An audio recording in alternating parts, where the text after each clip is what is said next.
This episode may contain language or discussions that may be offensive or triggering. Refer to the episode summary for details. Do you think it's possible to live a debt-free life?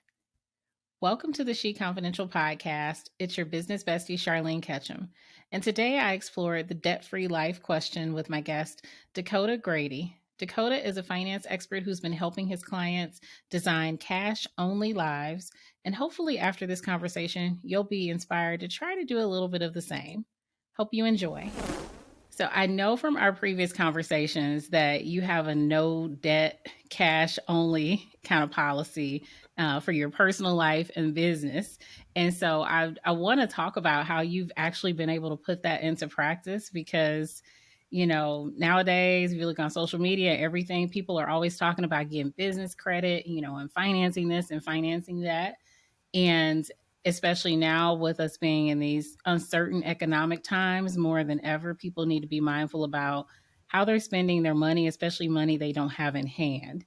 So I want to hear a little bit about your experience and how you've managed to go, you know, cash only in your personal life and in your business.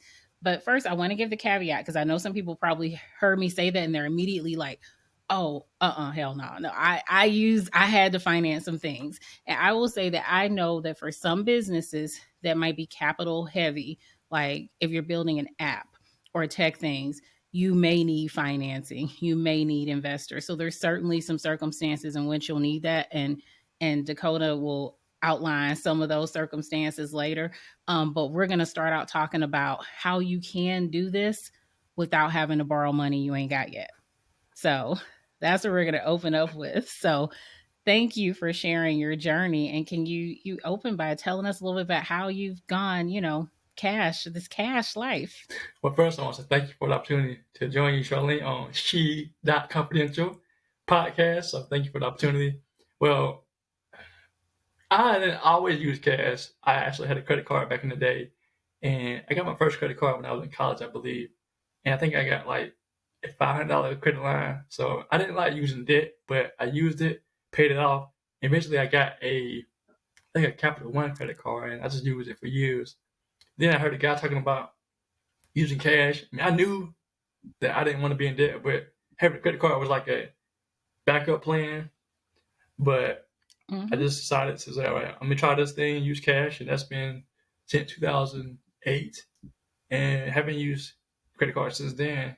I don't even own a credit card today, and I want to say this too: I'm still alive. I have a pulse, so I'm not dead. You can use cash, but you can live life without having a credit card. Now, it all starts in your mind, believing that you can use cash to buy things. Then it's a heart change. For me, it started in my mind and realized that if somebody else can do it, I can too. But then some else also solidified that. Have you ever played the game of Monopoly? Yes. When you play the game, the old school game, I don't know about the new game, but the old game, how did you buy things in that game? Houses, like, how did you buy things? You had cash. Right.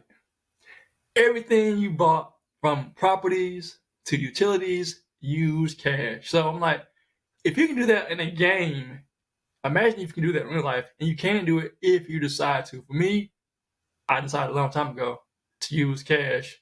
And for my business, I started my business with two things: my brain, my mind, and a laptop. And that's it. Wow. That's pretty. And, you know, I love that you mentioned like it starts in our mind. Like, because so many times, and I just had this conversation with somebody this morning, like the things we tell ourselves, like that's half the battle right there. Like probably more than half, probably 80% of the battle is what we tell ourselves. Like, I can't do this because I don't have any money. You know, I can't change the situation because I don't have any money. And that's not necessarily true. What that might mean is that you need to adjust what you're trying to do right now until you have acquired and saved more money. So if we could talk like that, like let's take something tangible. I don't know if you own a car, you know, or your house or anything, but like if we could take a big purchase like that, how does someone who is working with just cash get a car or get a house? All right, great question. So I'm going to start with the small thing, the car. You can buy a car with cash. It may not be the nice flashy Benz or Beamer or Hummer or what else, TJ or the Toyota TJ, whatever it is. But you can pay cash, and if you do want those big items, you save money to pay for it. Imagine if you could save $1,000 a month for 12 months. It's $12,000, and maybe you can get a discount on the car. Instead of paying 12,000, maybe you pay 10,000 or 9,000. And if the dealership don't want to take that money, you can walk away with your money in hand. So when you have cash, you have a power to walk away, and you have a power to negotiate as well. And then I'll take it a step further. For me, we're trying to save for a down payment for a house, because I only believe in one kind of debt. That's for a house. But then my second thing is, well, let me say that plan A is to pay cash for a house. I know I'm weird, but I want to be weird. I don't want to be like everybody else and get a loan for 30 years and never pay it off.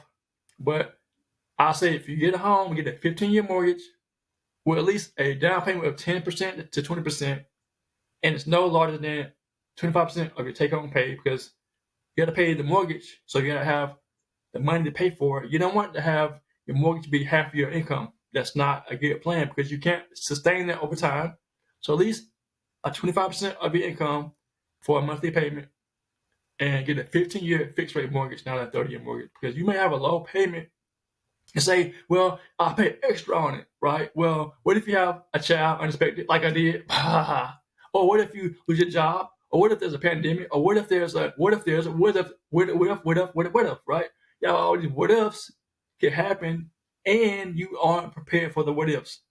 But if you do a 15-year and you pay a little extra, because you're going to have a higher mortgage, but you're in debt for 15 years opposed to 30 years. So you can do this if you decide to. And then if you have a big income, if you're a lawyer like Miss Charlene Ketchum, you have a big income. We're not going to use me as an example with that, because I got student loans. Well, I'm going to say if you're a lawyer, for example, and you don't have any student loans, I'm going to claim that for you, right? You got a big income, and you decide to say $50K, right? You make $150, you save $50K, you live with $100,000.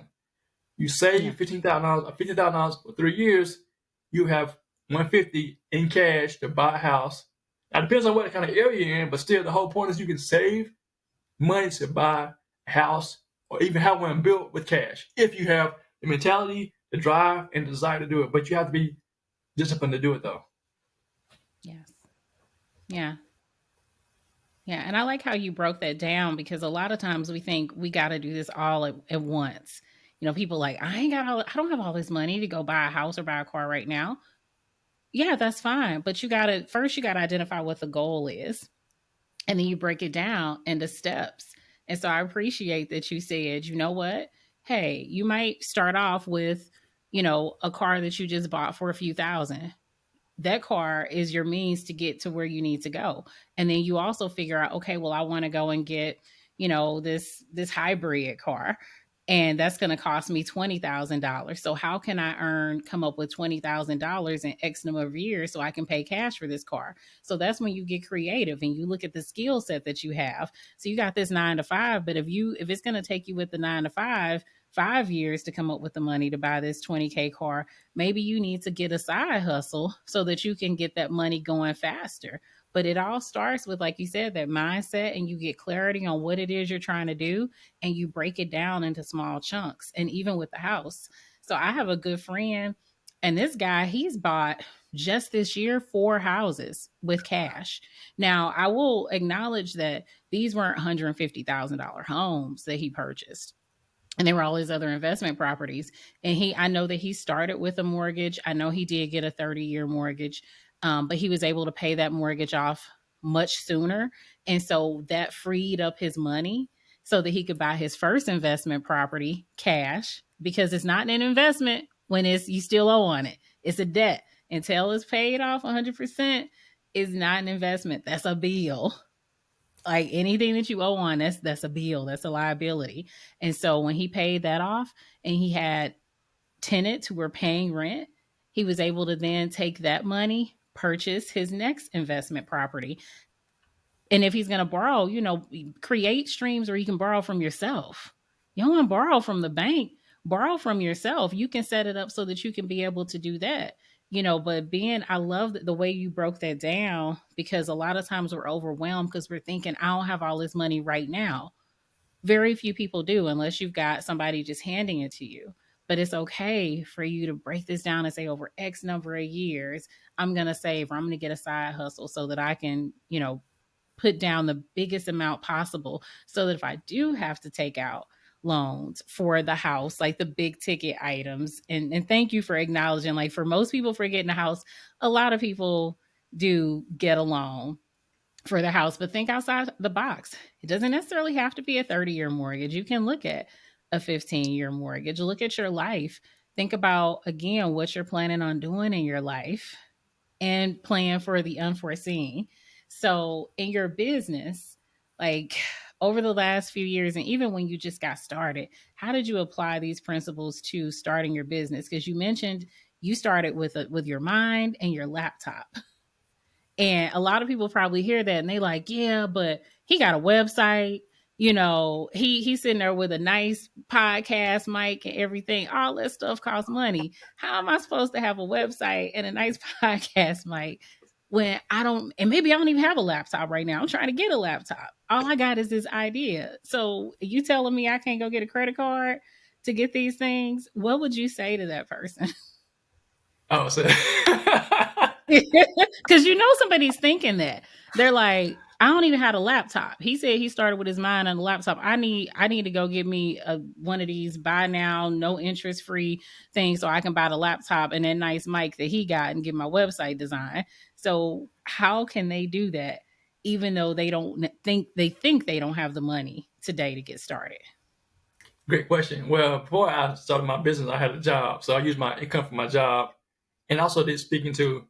And I do accounting and taxes. So before I lost my job in March of 2020 during the pandemic, and I started my business April of the next month. So before then, though, I had bought a Yeti mic, and I think July. So I started my podcast in July of 2020. So I had money coming in. My wife was working too, so I used our income. But I already had a laptop, if I'm not mistaken. But I had a job to fund my business. So if you have a job, you can fund your business with what I call YM, your money, your money, your money. And then the second way is, Okay. yeah, right, it's YM, your money. People say, all right, so in the African American community, women especially have difficulty getting loans, right, for businesses, Mhm. right? Yes. Let me give you two solutions to that problem. And then I want you to call me so I can see you become my client. All right, check this out. The first way is YM, your money. If you got a job, use your money to fund your business. Because when you use your money, you have skin in the game, right? You're not going to just lie down and say, all right, I'm not going to do the business. No, you put money to it, so you're going to put the work in, right? Secondly, use OPM, other people's money. But what I mean by that is use your paying clients who pay you for your goods and services to use their money to fund your business. Meaning, get people to buy your stuff and use that money to fund your business. I didn't say go into debt. OPM, some people say use other people's money by getting a loan. No, ma'am. No, sir. Use OPM, meaning get paying clients to buy your goods and services and use that money to fund your business. That's it. So, two ways. YM, your money. Secondly, using your client's money to fund your business. That's simple. Yeah. Thank you. That's crystal clear. Like, and once you have that mindset, like, again, you got to be clear on, this is how I'm going to do this. This is how I'm going to do it. You first have to make the decision. Everything starts with, and here's the thing, this is why we become entrepreneurs, so that we can be the boss. When you're the boss, you decide, like, how I'm going to control my cash flow, how I'm going to control, I get to control, my debt.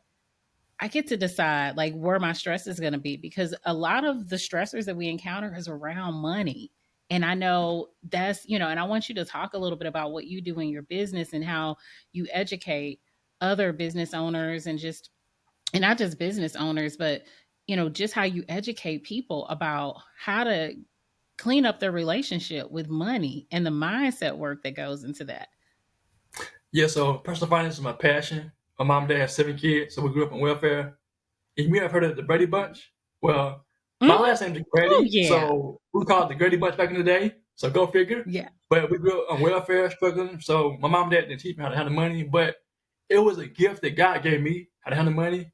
So I started coaching people in 2010 how to basically use money to transform their lives because African Americans made low wages. 43% of African Americans made $30,000 or less. We have low home ownership. I think 43% of African Americans own a home compared to 74% of whites. And we lack information about financial literacy. So my goal is to help people to transform their lives through money and business so they can leave a lasting legacy because I believe people can create more income through entrepreneurship, business, and they know how to handle the money, personal finance, and financial literacy, they'll be able to have more income, to be able to buy a home, to be able to leave a legacy. That's simple. So what I do is I help people to transform their lives through money and business so they can leave a legacy. Because as Black folks, we don't really leave legacies. I want to help people change that mindset and change their lives as well. That's so powerful. Like it's so powerful. And you and I, we talked about this before the first time we had our meetup, but money, you're not driven by money. I'm not driven by money either, but we have to acknowledge that money has so much power and that it gives us these choices and opportunities that you Mm-hmm. otherwise wouldn't have. One of the things that you mentioned earlier that I want to make sure people caught it, because you said you were dropping so many gems, it might have went over people's heads, and I want to make sure it didn't. But you noted that money, the way you control your money, gives you the ability to walk away. Like it gives you the ability to walk away when you need to. So many people have great paying jobs that they're miserable in, that's breaking them down. They don't get to see their families. They're mistreated. They're going through all kind of nonsense at work, but they can't walk away because they're in so much debt because they're making all this money and now their lifestyle requires that they earn that amount of money. So they can't step back and maybe take a temporary pay cut and build up their own business or go take that job that really brings joy to their heart because they got so much debt. And so I want people to linger in that idea that's very real that if you free yourself from the debt, you're giving that's your key to freedom because no longer are you beholden to a particular job or a particular amount that you have to earn because you got to pay all these people. It's so freeing and it's so much better. It's so good for your health. And I say that with the transparency that I have student loan debt from law school. And for me, there would have been no other way for me to have been able to finance law school without student loan debt. And so that brings me to the next thing that I want to talk about. Like, how do you decide when debt is incurring debt is the best option for you? Well, again, I've used it before, and I use credit cards, and I didn't like having debt, but I had the debt because that's what I knew. But I knew how to use cash too, and it's a mindset. Again, it's all a mindset. Like I went to school because my parents had. Again, I had low income from my family, so I got grants and Pell grants and stuff like that. So I got assistance, but I also worked too. I worked full time job for my first degree. I did welding. I worked full time, went to school full time. Then when I went to school for my first bachelor's, I worked on campus, but I also got Pell grants as well. Even for my third degree in accounting, I worked and I still got assistance. But the whole point is I worked, put in work, I worked to pay my way through that too. So if you want something real bad, and you can't afford to get assistance or you don't have a type of income, put in the work, go get a job, start a business. I mean, people find their own way through school. Again, I worked the whole time when I was in school. Even though I got Pell grants and stuff like that, I still made points to say, all right, I'm blessed to get this opportunity, but I'm still gonna work my butt off to get the money. I'm not gonna Mm-hmm. rely on the government to fund my school. I got thankful for the money, but I don't want that to be a crutch. Say, well, I got money, I'm not gonna do well. No, I'm working my butt off in school, in my studies, and I'm working a job because I like to have money. I like to be self sufficient. My mom and dad raised me to be self sufficient, to work, take care of my family. That's who I am. So put the work in, study, but get a job, start a business, whatever, do both. But no excuses for going into debt. Now, if people do go into debt, if you go into debt, Get a job, work. Don't let the debt be the credit say, well, I'm going to get this loan, 100% loan, and not work. Get your butt up, work, put the work in, go to school, whatever you need to do, but don't let debt be something that you let be the crutch for you to just use and not just rely on it. Because once you get out of school, say you finish your degree, and you still had the same mentality, you had the same thing, you're making into your real world, you get married, get a house, you go into debt, you already got student loan debt. And I had a cousin tell me, he said, I will always be in debt. I'm like, bro, no, you won't. You will because you're choosing to. And you can also choose not to be in debt. So it's about choices, in my opinion. So if you decide to go into debt, it's up to you. But make sure you don't lean on that thing for a lifetime. Because when you borrow money, you're making somebody else rich by paying interest. The cost of borrowing money is interest. People are like, well, OPM, yeah, but you make somebody else rich when you use Yes. OPM. Think about all right. So think about all the banks. So you got a small loan for you're paying 3% interest on it, right? Keep it small. Say you're paying $30 a month. That's nothing big, right? You do that times 100,000 customers. You do that times 1,000,000 customers. Those banks are killing the game because they are relying on people to borrow money. Right now, I was reading a book called The Millionaire Mindset. I think it's what it's called. And the guy said in the book, his banker took him on, I guess, the top floor of the building. He said, we own everything. Why? Because people love debt. People think they balling out of control because they got so much debt. Build your credit, build your credit, build your credit. I'm like, bro, when you do that, when you build your credit, what you're saying is, I'm going into debt. I'm going into debt. I'm going into debt. And I did a video about that. People be celebrating, yeah, oh yeah, I'm going into debt, build my credit. I'm like, do you understand that you are really going into debt and how that's going to hold you hostage when you lose your job or you have no income coming in or you got a pandemic? I'm like, bro, like, especially the black folks, we love debt. I'm like, why can't we use something called cash? Because think about it. If you borrow money, how you going to pay that debt off? With cash. So why not use cash the first time? But no, I got to go get a loan so I can floss my beans that I can't afford. Now, I met with a couple. They had about 3-story house. One wife stayed at home with the kids. Their husband had a business, and they were broke.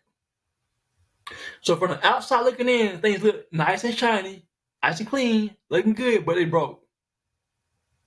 78% of people are struggling financially. Mm-hmm. So my whole point is to get some information about financial literacy. As African Americans, we don't have that background. We know how to borrow money. That's good, but when you borrow money, you make somebody else rich. And you broke. And you think it's a good thing. Oh, you build your credit score, 800. I got a good score. What you're saying is I borrowed money over and over again to make somebody else rich, and I'm broke still. I can't remember the company, but it said that one credit card company was debt-free. Come on, man.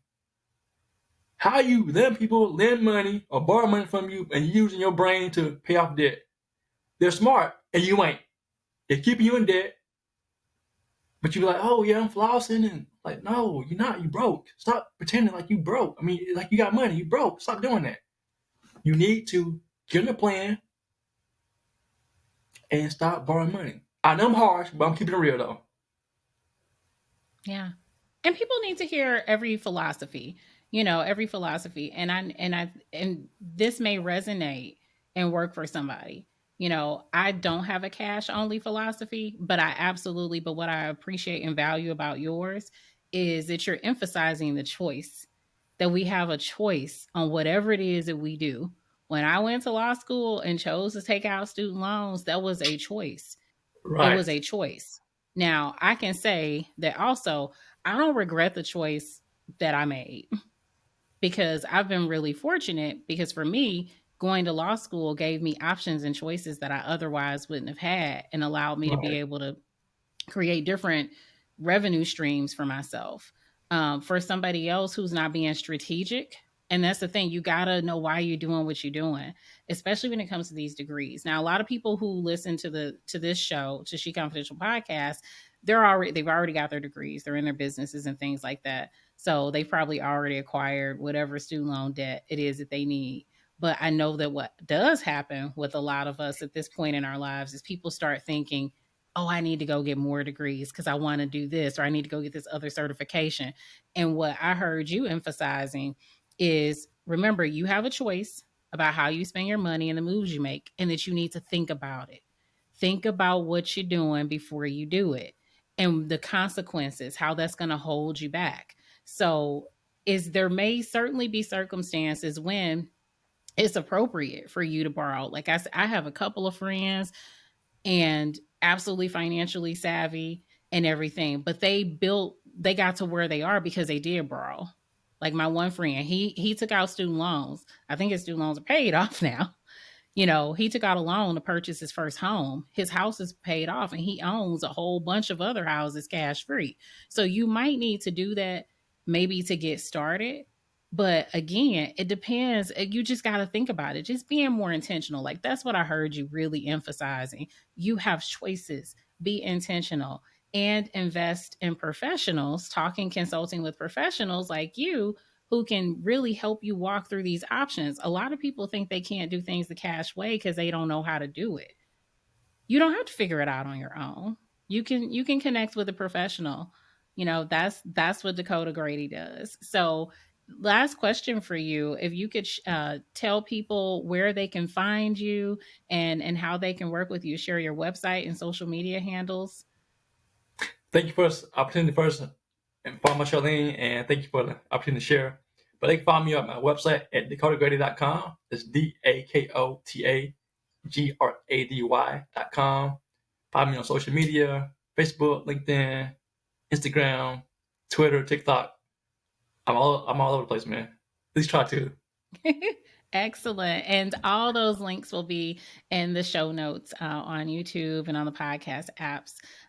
So thank you so much for all you do. We definitely need as much education as we can get. This is the key to building wealth and giving us opportunities. So thank you for chatting with me about this.